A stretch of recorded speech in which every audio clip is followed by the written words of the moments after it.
కృష్ణా జిల్లా పెడనలో జరిగిన పైడమ్మ అమ్మవారి జాతర ఉత్సవాల వేలంపాటలో అన్యమతస్థులు పాటలో పాల్గొన్నారు అని సోషల్ మీడియాలో పోస్ట్ చేసినందుకు నాదెళ్ల కోటేశ్వరరావుని పెడన పోలీసులు రాత్రి 11 గంటలకు అరెస్టు చేశారు.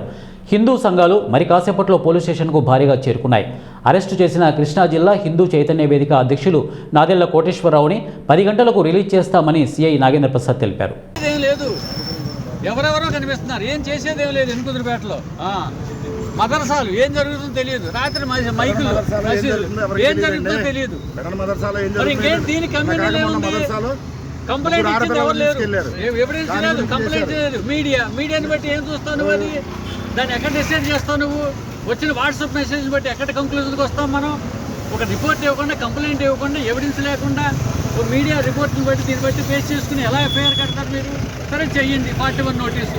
ఎప్పుడు 41 నోటీసు? రాత్రి 11ంటికి తీసుకురావటం ఏంటి? ఇప్పుడు వరకు ఏమిటిది? దీనివల్ల హిందూ సంఘాలు ఏం చేస్తారని క్వశ్చన్ చేస్తే అట్లా హిందూ బంధువులు మిగతా వాళ్ళందరూ ఎలా భయపడరా దీని గురించి? కొన్ని కంప్లైంట్ ఇస్తే చేయండి. దాని గురించి ఎందుకు అన్నెసరీగా రప్చర్ చేయటం? తింటే ఇంతసేపు ఇంత టైమా? రాత్రి 11ంటికి తీసుకురావాల్సిన అవసరం ఏముంది? తీసుకుని అర్ధరాత్రి కూడా తీసుకురావాలా? తీసుకొని స్టేషన్లో కూర్చోబెడతారా? వైలేషన్ లా అంతే. అంటే ఫండమెంటల్ రైట్ అంతే, మన కాన్స్టిట్యూషనల్ రైట్ అంతే. అది వ్యక్తి స్వేచ్ఛకి భంగం కలిగించడం తప్పించి ఏమీ లేదు. ఇందుకు లేదు. దీన్ని ఖచ్చితంగా ఇంకా 1 అవర్లో అన్నారు 41 నోటీస్, 3RPC నోటీస్ ఇచ్చి. అది చూద్దాం. 1 అవర్ తర్వాత మాత్రం ఖచ్చితంగా మా రైట్ని మేము ప్రొటెక్ట్ చేసుకుంటాం. అంతవరకు. అందరికీ నమస్కారం అండి. రాత్రి 11 గంటల సమయంలో పోలీసులు వచ్చి నా భర్త నాదెళ్ల కోటేశ్వరరావు గారిని స్టేషన్కి తీసుకెళ్ళడం జరిగిందంటండి. నాకు కూడా ఈ విషయం పొద్దునే తెలిసింది.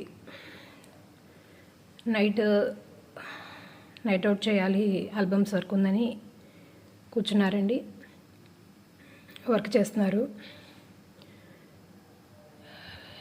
ఇంట్లో ఆపరేషన్ చేయించుకున్న మనిషి ఉంది. 1 వారం రోజులైంది ఆపరేషన్ చేయించుకొని. డిస్టర్బ్ చేయకూడదని మళ్ళీ కాలింగ్ బెల్ కొడితే వాళ్ళు లెగుస్తారని తలుపు దగ్గరికి వేసి నువ్వు పడుకోమని వర్క్ చేసుకుంటూ కూర్చున్న ఆయన్ని స్టేషన్ నుంచి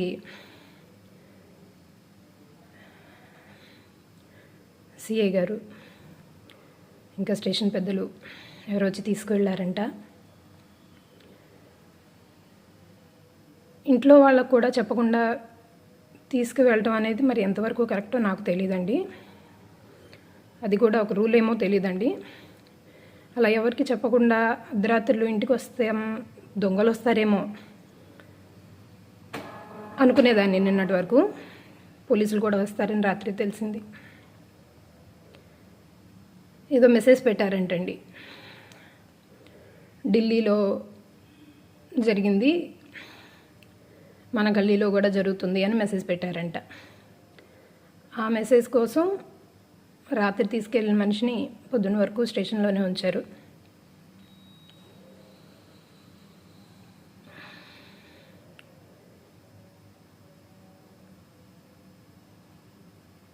ఎంతవరకు ఇది కరెక్ట్ అనేది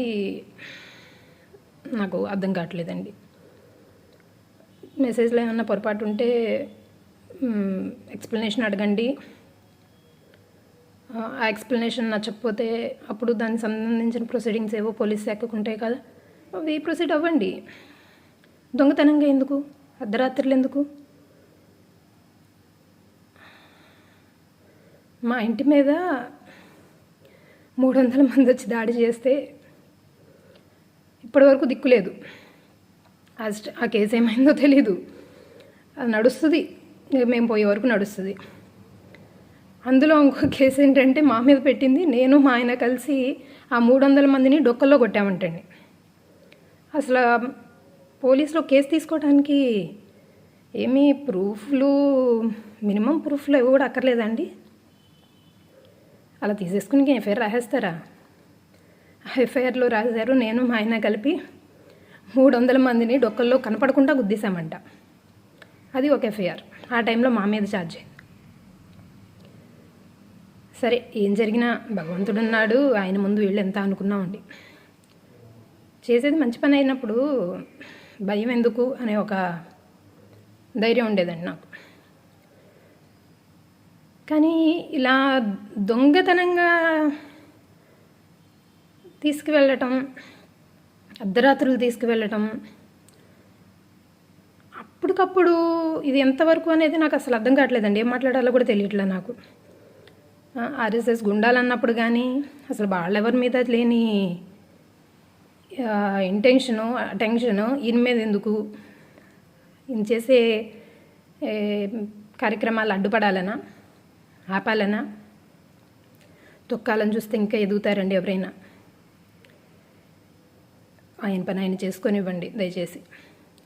ఇలా స్టేషన్ నుంచి తీసుకువెళ్ళిపోవటం అనేది, స్టేషన్కి తీసుకువెళ్ళడం అనేది, అర్ధరాత్రులు ఇంట్లో వాళ్ళకు కూడా చెప్పకుండా అలా తీసుకువెళ్ళటం అనేది మాత్రం నాకు చాలా బాధాకరంగా ఉందండి.